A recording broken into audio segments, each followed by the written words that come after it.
What's up everyone, welcome to another video, Dan here. Today we're chatting rep ranges. How many reps should you be performing per set and what is going to determine this? Stick around and I'll be letting you know later in the video. First, like the video, subscribe for more content. Now let's get into it.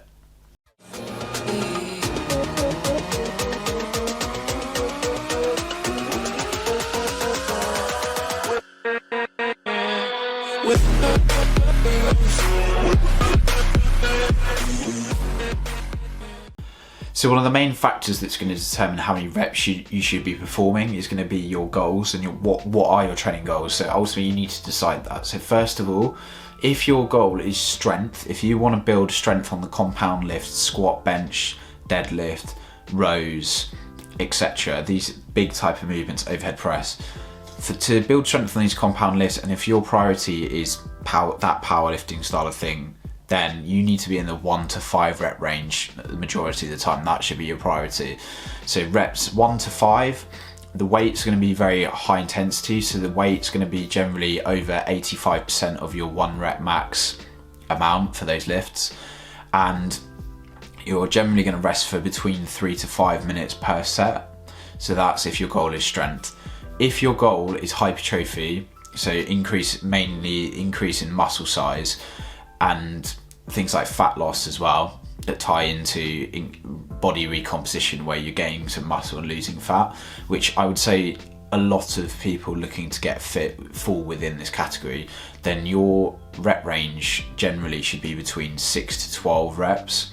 Now it's good to vary the reps between these different ranges, but primarily you focus your sets around the 6 to 12 rep range if your goal is hypertrophy, so increase in muscle size, and your rest period should be somewhere between 1 to 2 minutes, around that mark, and the weights used are going to be between around 70 to 85% of your 1 rep max. If you're looking for endurance and that is your main focus from your strength training to maybe to transfer into running and in endurance sports, then the rep range I'd recommend there would be 12 reps to 20 reps, somewhere in that rep range. This is going to provide a great foundation for muscular endurance and improving your stability in big movements. Generally in this range for endurance, at 12 to 20 reps, you're going to rest for between 30 and 60 seconds between sets, and the weights used are generally be less than 70% of your 1 rep max, so it's a bit lower intensity. There's definitely benefits for being in each of these rep ranges, and I would often recommend that you go through different mesocycles, meaning usually 4 to 6 week training blocks between these different areas. This is going to build you a great foundation. So if you start in an endurance block of training for a few weeks around the 12 to 15 rep range, it's going to provide a really solid base, and you can focus on your form, which is most important, improving your form on these exercises, and then after a few weeks of practicing the exercises in that endurance range, you can then increase the weights used, lower the rep range to hypertrophy 6 to 12, and then maybe after a few weeks of hypertrophy you may want to transfer into that strength range. It's good to cycle between these different rep ranges because it's going to provide your body with different stimuli to grow, and it continually challenges yourself. It's also a good way of keeping training interesting, and that is something that's often overlooked when people are building programs.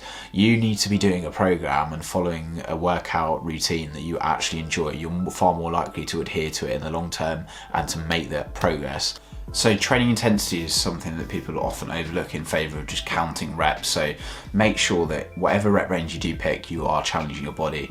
So if you are going for 4 sets of 8 on the bench press, and you get to your final set of 8 and you only get 7 reps, but you've really pushed yourself and you feel the training intensity is high and you failed on the 7th rep of the last set, that is far better than you ticking off 4 sets of 12 reps where you didn't really feel very challenged and you're counting the reps rather than the intensity. So you could do 4 sets of 12 on the bench press at a certain weight and feel like you knew you had more reps in the tank. You could have pushed yourself harder.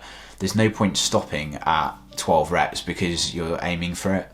So don't fixate yourself on just hitting a certain number of reps per set and then that's your workout done. You need to focus on pushing your body and progressively overloading it, meaning that you're placing more demands on your muscles and your body over time.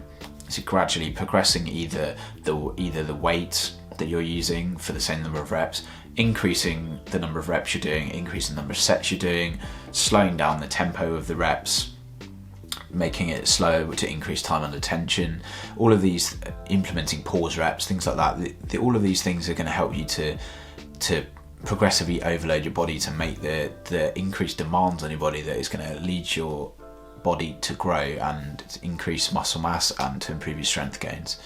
So these are the main three different rep ranges to go within. So strength, 1 to 5 reps, 6 to 12 reps for hypertrophy, and 12 to 20 reps for endurance. But as I say, focus more on your training intensity and building a program that you enjoy.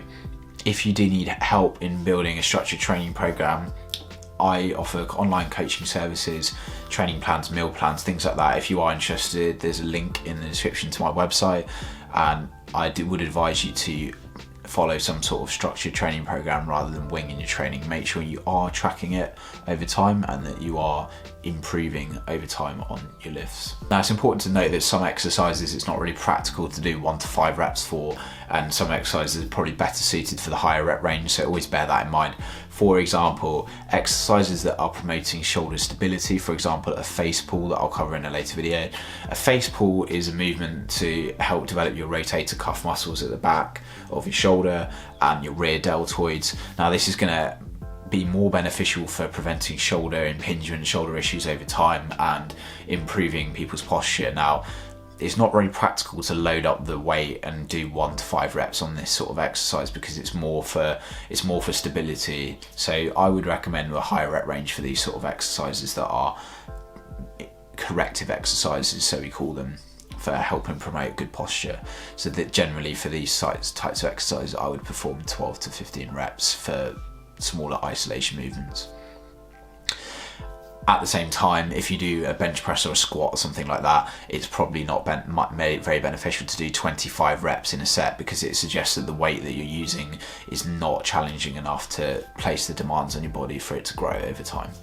So that's something to bear in mind as well. Exercise selection will help determine the rep ranges to use as well.